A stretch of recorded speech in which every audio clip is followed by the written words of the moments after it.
বাবার কথাও কম নয়। একজন বাবাই কেবলমাত্র সন্তানকে সুষ্ঠুভাবে কিভাবে বেড়ে উঠবে না খেয়ে গায়ের কাম মাটিতে ফেলে দিয়ে মাথার গামানো সেই রক্ত গামানো টাকাগুলো নিয়ে এসে মায়ের হাতে দেয়, আমার সন্তানকে পাক করে দাও। এই জন্য আমি আমার বক্তব্যে বলে থাকি, শুধুমাত্র সন্তান জন্ম দিলেই বাবা হওয়া যায় না, বরং বাবা হতে হলে আদর্শ শিক্ষা দিতে হয়। মুরব্বীদের সঙ্গে কি ব্যবহার করতে হবে এটি খেয়াল করো। সমাজের দায়িত্বশীলদের সঙ্গে কোন ব্যবহার করতে হয় এ শিক্ষা গ্রহণ করো। আলেমদের সঙ্গে কি ব্যবহার করতে হয় এই আদর্শ তুমি শেখো। বলেন ঠিক কিনা?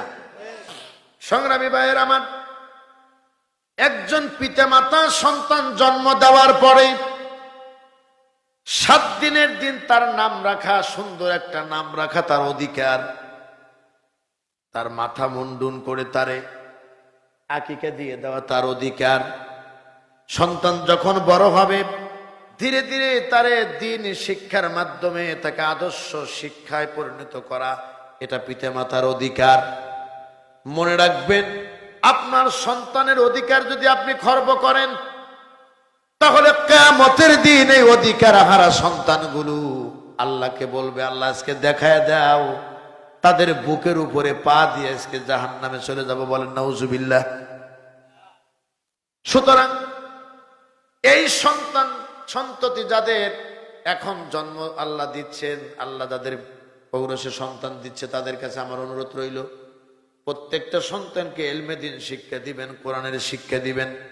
রাসূল সাল্লাল্লাহু আলাইহি ওয়াসাল্লাম কত বড় কথা বলছেন একবার ভাবেন তো দেখি।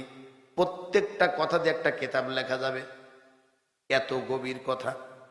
নবীজি বলছেন, খায়রুকুম মান তাআল্লামাল কুরআন ওয়া আল্লামাহু, তোমাদের ভিতরে ওই ব্যক্তি সর্বোত্তম যে নিজে কোরআন শিক্ষা করে এবং অপরকে শিক্ষা দেয়। কত বড় কথা! আমি সেটা শুনেই গিয়েছি, আমি অনুধাবন করিনি, আমি কপাল পোড়া, আমি একজন মানুষ। এরপরে নবীজি বলছেন, মান সামাতা নাজা, যে ব্যক্তি চুপ থাকলো সে নাজাত পেয়ে গেল। আর আমরা শুধু পারি, যে যত বলতে পারি সে বড় নেতা মনে করি। কথা বলেন না কেন? সমাজে দেখবেন কেউ কারো কথা তো সহজে সহ্য করতে চায় না। আপনার সঙ্গে একজন দুর্ব্যবহার করতেছে, পারলে ধৈর্য ধারণ করেন।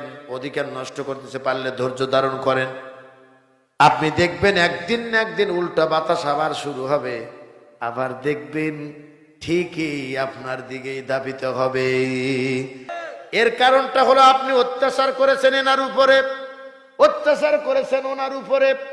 সব যখন ঘুমিয়ে উনি তখন মহান রবের কাছে হাত ধরে বলেছে, আল্লাহ আমার ছেলেকে যে মারলো, আমার ছেলেকে যে আঘাত করেছে, আমার মেয়েকে যে দর্শন করেছে, আমার অধিকার যে নষ্ট করেছে, আল্লাহ তোমার কাছে বিচার দিলাম, তুমি বিচারের ব্যবস্থা করো। মানবতার নবী বলেছেন, এই দোয়ার মাঝে আর আল্লাহর মাঝে কোনো হেজাব থাকে না, দোয়া কবুল হয়ে যায়। সুতরাং আপনাদের কাছে আমার অনুরোধ রইল, মানুষের সঙ্গে ভদ্র আচরণ করবেন, এই শিক্ষা সন্তানকে দিবেন।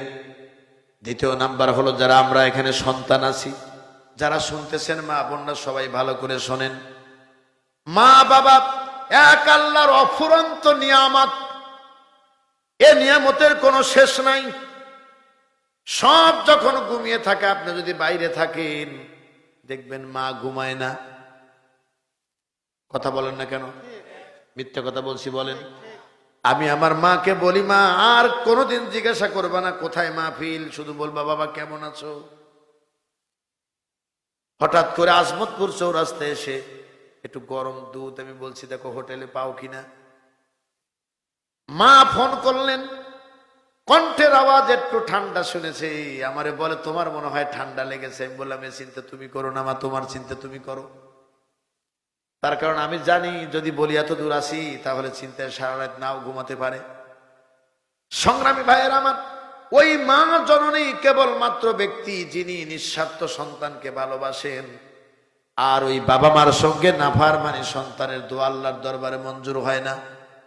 আমি আপনাদের অনুরোধ করে বলবো, যাদের পিতামাতা বেঁচে আজকে রাত্রেই গিয়ে ক্ষমা চাইবেন, মা ভুল হয়ে গেছে, হুজুর বলেছে আমার গায়ের চামড়া টেনে যদি জুতো বানাই দিই দুধের ঋণ শোধ হবে না, মাফ করে দাও মা, আর কোনোদিন তোমার সঙ্গে বেয়াদবি করব না।